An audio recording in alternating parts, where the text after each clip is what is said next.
Sur TikTok, les profs américains se préparent à un cas de figure qui fait froid dans le dos. Des raids pour attraper les élèves et les parents d'élèves sans papier et les renvoyer dans leur pays d'origine. Jusqu'à présent, ça n'était même pas envisageable. ICE, l'agence qui contrôle l'immigration aux États-Unis, n'avait pas le droit de débarquer dans des lieux dits sensibles pour arrêter des migrants, sauf en cas de situation exceptionnelle. Parmi ces lieux sensibles, on retrouvait entre autres les hôpitaux, les lieux de culte ou encore les écoles. Mais depuis l'investiture de Donald Trump, tout a changé. Ce mardi 21 janvier, le département de la sécurité intérieure a annoncé mettre fin aux consignes sur les lieux sensibles, indiquant que les criminels ne pourront désormais plus se cacher dans les écoles et les églises américaines. L'annonce a bouleversé de nombreux enseignants, et lorsque des raids imminents ont été pressentis dans des grandes villes comme Chicago ou New York, les profs n'ont pas hésité à se mobiliser sur TikTok. 10 important things teachers can do now that ICE can raid schools to support their undocumented students without asking their documentation status. Parmi les conseils adressés aux élèves et à leurs parents qui reviennent le plus souvent, l'importance de connaître ses droits face à la police.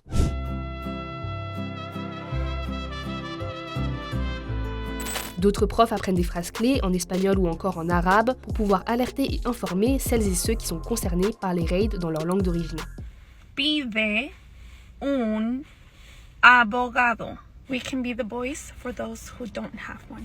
Dans une vidéo devenue virale, une enseignante a aussi partagé des livres pour enfants afin d'aborder le sujet avec les plus jeunes. I have compiled a list of about 11 for now different read-aloud about how to navigate conversations like this with your classroom. Et les vidéos alertant quant à la potentielle présence de voitures ICE dans certaines villes se multiplient. So I want to show you guys some different vehicles that you may see in the area prior to an ICE raid. Mais tout ça ne suffit pas et certains professeurs se sentent vulnérables et impuissants face à la police chargée de l'immigration.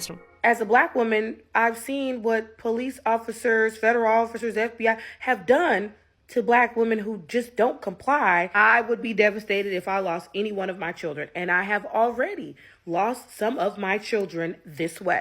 En tout cas, à cause de l'annonce de Trump, plusieurs enseignants s'attendent à voir moins d'élèves venir en cours dans les semaines à venir. Comme si les fusillades scolaires ne suffisaient pas, parents, enfants et professeurs doivent maintenant vivre dans la crainte que la police débarque en cours de SVT.